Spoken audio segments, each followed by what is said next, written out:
में ये चर्चा है कि उत्तर प्रदेश में पार्टी विधानसभा का होने वाला अगला चुनाव गठबंधन में लड़ेगी। इसकी ये आम चर्चा है, जो विशुद्ध रूप से लोगों को गुमराह करने की नीयत वाला ये फेक न्यूज है। अर्थात ये बिल्कुल गलत, झूठ, हवाई में मनगढ़ंत खबर है तथा ऐसे में नेताओं के साथ साथ मीडिया को भी इस प्रकार की कटी पतंग जैसी उड़ान भर के अपना मजाक खुद उड़ाने से जरूर बचना चाहिए। जबकि इसके बारे में अर्थात अकेले अपने बलबूते पर चुनाव लड़ने के बारे में बीएसपी की राष्ट्रीय अध्यक्ष द्वारा मेरे द्वारा खुद एक बार नहीं बल्कि कई बार सार्वजनिक तौर पर तथा खास तौर से दिनांक 9 अक्टूबर सन 2025 को बीएसपी के जन्मदाता एवं संस्थापक मान्यवर श्री कांशीराम जी के पुण्यतिथि के मौके पर लखनऊ में आयोजित विशाल महारैली में भी इसकी खुली घोषणा की गई है, जिसकी पूरे देश भर में चर्चा होने के बाद अब ऐसी किसी भी चर्चा व बहस आदि की कोई संभावना नहीं बची। लेकिन फिर भी कुछ लोग और कुछ मीडिया भी इनकी घिनौनी साजिश में पड़कर इस प्रकार की फर्जी उड़ान भरकर अपना समय और इमेज दोनों बर्बाद करते हैं। तो इसे फिर बीएसपी विरोधी हथकंडा ही माना जाएगा, जिस पर लोगों को ध्यान देने की बिल्कुल भी जरूरत नहीं है। ये जो उल्टी पुल्टी गलत जो खबरें देते रहते हैं अलायंस को लेकर, तो इस पर लोगों को ध्यान देने की बिल्कुल भी जरूरत नहीं है। वैसे भी बीएसपी के लोगों को ये अच्छी तरह से मालूम है कि कांग्रेस, सपा व भाजपा आदि इन पार्टियों की सोच संकीर्ण व परम पूज्य बाबा साहब डॉक्टर भीमराव अम्बेडकर विरोधी होने के कारण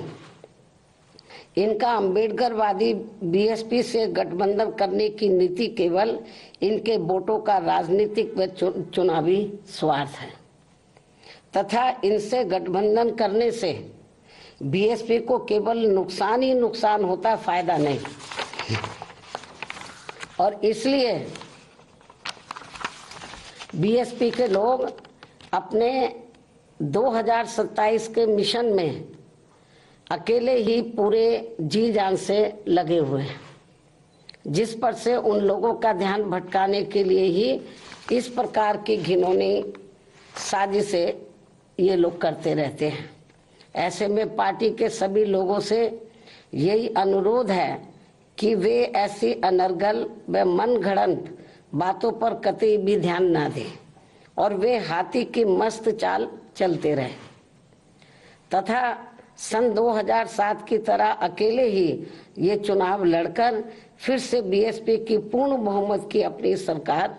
जरूर बनाए। इसी प्रकार बीएसपी की राष्ट्रीय अध्यक्ष होने के साथ साथ विशेषकर सुरक्षा खतरों के मद्देनजर दिल्ली में पहले की तरह का टाइप 8 का नया बंगला काफी लंबे समय के बाद अभी हाल ही में अलॉट होने के बारे में भी जो गलत व गुमराह करने वाली बीएसपी को नुकसान पहुंचाने की बातें षड्यंत्र के तहत प्रचारित की जा रही है, उससे भी लोगों को अति सावधान रहने की जरूरत है। जबकि वर्तमान सरकार ने भी, यानी कि वर्तमान जो केंद्र में बीजेपी की सरकार है, जबकि वर्तमान सरकार ने भी टाइप 8 का बंगला मेरी सुरक्षा के हिसाब से अब सही अलॉट करने से पहले कई और भी बंगले अलॉट कर दिए थे जो सुरक्षा कारणों से नहीं लिया है, और यदि लिया भी था तो उसे कुछ ही समय के बाद ही छोड़ भी दिया था। तब फिर अंत में अब मुझे टाइप 8 का सही बंगला अलॉट किया गया है, जिसे मैंने स्वीकार भी कर लिया है। जिसको लेकर भी अब किस्म किस्म की गलत बातें प्रचारित की जा रही हैं, क्योंकि इस मामले में ये बात भी सर्वविदित है कि सपा सरकार के चलते व इनके मुखिया के इशारे पर ही दिनांक 2 जून सन 1995 की लखनऊ स्टेट गेस्ट हाउस कांड में मुझ पर जानलेवा हमला होने के बाद अगले दिन दिनांक 3 जून 1995 को बीएसपी के नेतृत्व में यूपी में बनी पहली सरकार के समय से ही सुरक्षा कारणों से मुझे विशेष उच्च सुरक्षा तत्कालीन भारत सरकार द्वारा दी गई थी तथा वह सुरक्षा खतरा कम होने की बजाय अब और भी बढ़ जाने के साथ साथ बीएसपी की राष्ट्रीय अध्यक्ष व पूर्व मुख्यमंत्री होने के नाते फिर दिल्ली में टाइप 8 का बंगला पूर्व में दिए गए 3 त्यागराज मार्ग के टाइप 8 के बदले में मिला है जी। पहले भी मुझे टाइप 8 मिला हुआ था जो तत्कालीन भारत सरकार द्वारा दिया गया था। इस प्रकार पार्टी की राष्ट्रीय अध्यक्ष एवं पूर्व मुख्यमंत्री होने के नाते व खासकर सुरक्षा आदि कारणों से केंद्र में रही कांग्रेसी सरकार के समय से ही मुझे टाइप 8 का बंगला मिलता रहा है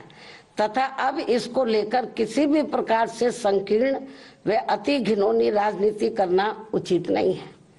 इतना ही नहीं बल्कि जैसे जैसे चुनाव नजदीक आएगा तो विरोधियों के साम दाम दंड भेद आदि के हथकंडे तथा बीएसपी को सत्ता से दूर रखने के षड्यंत्र और भी बढ़ते जाएंगे, जैसा कि हमेशा से होता रहा है। इसलिए केवल यूपी ही नहीं बल्कि पूरे देश भर में सभी अम्बेडकर वादियों को